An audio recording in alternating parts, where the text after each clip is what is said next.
गैराती देउवा रोए प्रचण्ड छाँकाबाट खसे जस्तै भए। सशस्त्र द्वन्द्वको बेला राज्य र विद्रोही पछिबाट बलात्कृत महिलाका कुरा सुनेर मङ्गलबार बालुवाटारमा प्रधानमन्त्री शेरबहादुर देउवा भक्कानी। प्रचण्डले प्रतिक्रिया दिए, म त छाँकाबाट खसे जस्तै भए, हामीबाट पनि त्यस्तो भएको छ भन्ने कल्पना पनि गरेको थिइनँ। बालुवाटारमा देउवासँगै बसेका नेकपा माओवादी केन्द्रका अध्यक्ष पुष्पकमल दाहाल प्रचण्डले यस्ता विषय संक्रमणकालीन न्यायसँग जोडिएको भन्दै सत्य निरूपण तथा मेलमिलाप आयोग मार्फत हल खोज्नुपर्ने बताएका छन्। द्वन्द्वमा मारिएकाहरूको तथ्याङ्क राज्यसँग छ र घाइते र अङ्गभङ्ग भएकादेखि बेपत्ता नागरिकहरूको तथ्याङ्क पनि राज्यसँग छ। अयोग्य लडाकुदेखि भौतिक संरचनामा भएको क्षतिको विवरण पनि राज्यसँग छ, तर राज्य र विद्रोही पछिबाट बलात्कृत महिलाको भने कुनै तथ्याङ्क छैन।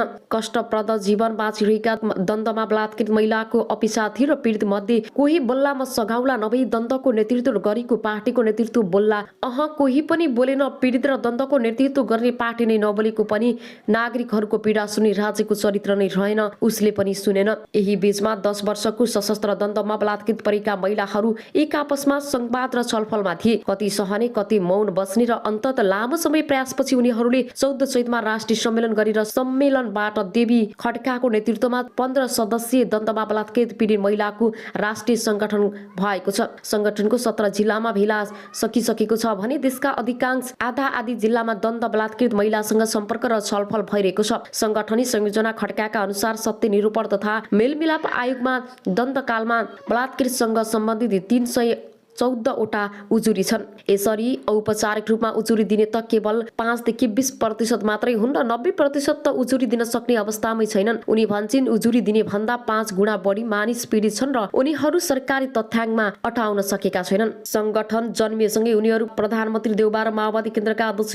प्रचण्डलाई आफ्नो पीडा सुनाउन मङ्गलबार बालुवाटार पुगेका हुन्। जब द्वन्द्वमा बलात्कृत महिलाहरूले भक्कानीले आफ्ना जीवन कथा सुनाउन थाले तब प्रधानमन्त्री देउवा सम्हालिन सकेनन् र सुक गर्न थाले। संगठनसँग जोडिएका केही महिलाहरूले आफ्नो पीडादायी कथा सुनाउँदै भक्कानिन थाले। उनीहरूले यात्रादायीपूर्ण विवरण सुनेर प्रधानमन्त्री रोए। लगत्तै एक हिंसात्मक पीडित महिलाले भनिन्, सधैँ हामी रुन्थ्यौं, आज प्रधानमन्त्री सरकार प्रमुख रुनुभयो, अब त केही हुन्छ कि। उनीहरूले पीडा केही हल्का भएको अनुभूति पनि सुनाए। यही र यस्तै आशा बोकेर देशभरिका राजधानीमा जम्मा भएका द्वन्द्वमा बलात्कृत महिलाहरू घर फर्किएका छन्। अहिले किन बोल्यौं? सामाजिक व्यवहार र असुरक्षाको कारण सबै द्वन्द्वमा बलात्कृत महिला अहिले पनि खुलेर आफ्नो पीडा सुनाउन सक्दैनन्। नवगठित द्वन्द्वमा बलात्कृत पीडित महिलाको राष्ट्रिय संगठनिक संयोजक देवी खड्काको संगठनको बारेमा बुधबार बानेश्वरमा केही सञ्चारकर्मीसँग छलफल गरिन्। पूर्व प्रधानमन्त्री तथा माओवादी केन्द्रकी केन्द्रीय सदस्य समेत रहेकी खड्का द्वन्द्वमा बलात्कृतसँग जोडिएको संकष्टपूर्ण संघका कथा सुनाइरहँदा पटक पटक आफै भक्कानिन्। देश शान्ति प्रक्रियामा आएको 15 वर्ष अघि मात्र किन बोलेको, यसअघि किन नबोलेको, यस्तो प्रश्न संयोजक खड्काको सामना गरिरहेकी छिन्। त्यसो त उनी आफै पनि यसबीचमा राज्य मन्त्री बनिन्, सांसद बनिन् र म व्यक्तिगत रूपमा बोल्न चाहँदैनथे किनकि म बाँच्न चाहन्थे। आफैले आफैलाई सम्हाले। 3 महिना मानसिक बिरामीको औषधि खाए। उनले विगत सम्झँदै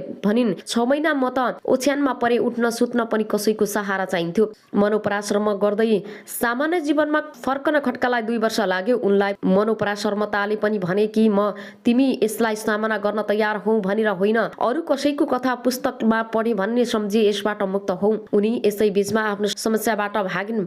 मटकमा मानसिक आघातबाट बाहिर निस्कन चाहे। उनी भन्छन्, कतिपय मानिसहरूले सोधिरहन्थे, यसबाट भाग्न पनि सक्दिनथे। यसै बीचमा उनीहरूले आफूमाथि यौन संहिता भएको भनेर संवादमा पनि बोलिन्। मैले जनताको विरुद्ध गणतन्त्रको लागि लडेको हुँ, गणतन्त्र आयो, मैले न्याय पाएँ, आम माफी भए। संसदबाट यसरी बोल्नुको पछाडि अनेक कारण थिए। उनीमाथि यौन हिंसा गर्नेहरूले प्रत्यक्ष अप्रत्यक्ष रूपमा धम्काइरहेका थिए। त्यसैले मलाई मानसिक तनाव बढ्यो र पुरानै अवस्थामा फर्किने जोखिम बढ्यो। संयुक्त खड्का भन्छन्, जीवन मरणको दोसाँधमा भए पनि द्वन्द्वमा स्वतन्त्रता थिए, तर द्वन्द्व सकिएपछि मेरो त्यो स्वतन्त्रता गुम्यो। स्वतन्त्रताको खोजीमा मैले त्यो कुरा संसदमा बोले। संसदमा बोलिरहँदा उनले कुनै दिन त्यो केस उल्ट्याउँछु भनेर कल्पना गरिरहेकी थिइन्। मैले संसदमा बोलिरहँदा एउटा आत्मसङ्कल्प गरेकी थिएँ, उनी भन्छन्, तर आज मैले आफैले गरेको सङ्कल्प उल्टाइरहेकी छु, किनकि एउटा नेता भएको हैसियतले दन्तमा बलात्कृत आमा महिलाहरूको न्याय मरिरहेको हेरेर बसिरहन सक्दिन। यो 15 वर्षको बीचमा उनलाई पार्टीले सङ्घायो, विभिन्न अवसर पाइन्, उनले जीवन सुधारियो तर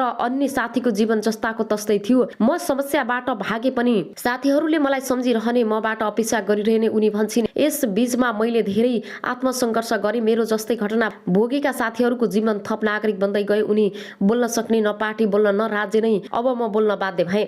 आफूले घटेका घटनाहरूलाई बिर्सिए पनि उक्त घटनाले आफूलाई नबिर्सिन पछि बाध्य भएर बोल्नु परेको उनको बुझाइ छ। सरकारवाला केही नबोलेपछि मैले नबोलेको केही नबोल्ने रहेछ भन्ने बुझेर बोलेकी हुँ। उनले भनिन्, म आफू शान्तिपूर्ण रूपले बाँचे पनि साथीहरूको अवस्थाले मलाई यसरी बाँच्न दियो। यो मेरो रहर होइन, बाध्यता हो। यति भनिरहँदा उनले आफूलाई सम्हाल्न सकिन्। खड्का लगायत युद्धको बेला यौन हिंसामा परेका सबै महिलाहरू आफ्नो घटना सार्वजनिक गर्न चाहन्छन्, तर यो त्यति सहज छैन। समाज विद्यमान पितृसत्तात्मक सोचका अगाडि टेकेर सङ्घर्ष मुस्किल छ। तर जब डरले सीमा नाग्छ तब यो सकिन्छ। म भन्न सक्छु, सक्दिन, थाहा छैन, तर अब मैले भन्नुपर्छ भन्ने भावना दन्तमा बलात्कृत महिलाहरूमा विकास भएको छ। अब आउनुहोस् अर्को समाचारतर्फ लागौँ। जबरजस्तीकरण भएको भनी मुद्दा हाल्ने एक किशोरीलाई 3 वर्ष 6 महिना कैदको फैसला सुनाएको छ। सहमतिमा यौन सम्बन्ध राखेर बलात्कृत गरेको भन्दै उजुरी दिएकी एक किशोरीलाई जेल सजाय सुनाएको छ। अछामकी 19 वर्षीय किशोरीलाई जिल्ला अदालत अछामले 3.5 वर्षको जेल सजाय सुनाएको हो। उक्त फैसला जिल्ला न्यायाधीश नवीन कुमार जोशीको इजलासले गरेको हो। गत माघ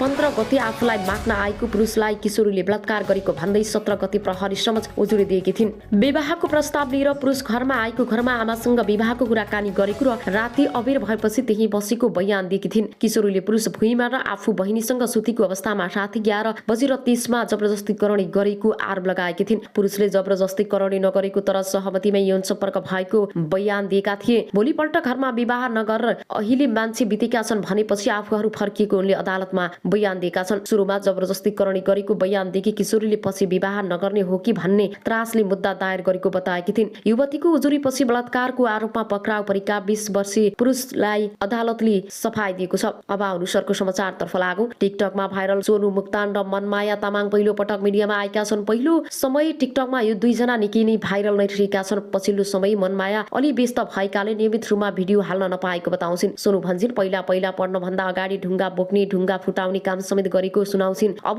मोडलिङ क्षेत्रमा केही गर्ने भनेर काठमाडौँ आएको बताउने उनी पनि चाह मन पर्ने बताउँछिन्। एकअर्काको भिडियो उनीहरूले नहेरी उनीहरूको टिकटक लाखौँमा हेरिने गर्छिन्। आफूलाई दिदी बहिनी मान्ने उनीहरू पछि मिडियामा खेल्ने उद्देश्यका साथ लागिरहेका छन्। आजभोलि सामाजिक सञ्जाल अन्तर्गत विभिन्न किसिमका सञ्जालहरू छन् र अन्तर्गत हाम्रो परिवेशमा फेसबुक अत्यन्तै लोकप्रिय सञ्जाल नेटवर्क भित्र पर्छ। सर्वाधिक संयोजकले यो सञ्जालभित्र जोडिएका छन्। अब आउनुहोस् अर्को समाचारतर्फ लागौँ।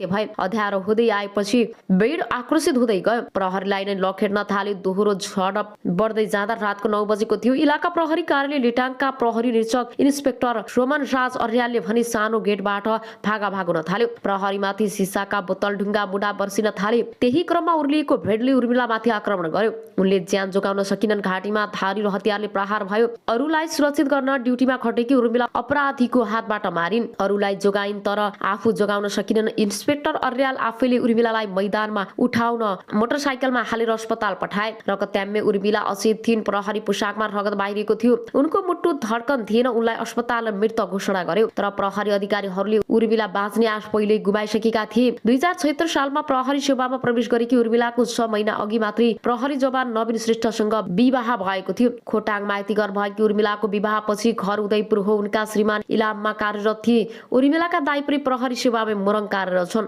अब आउनुहोस् अर्को समाचारतर्फ लागौँ।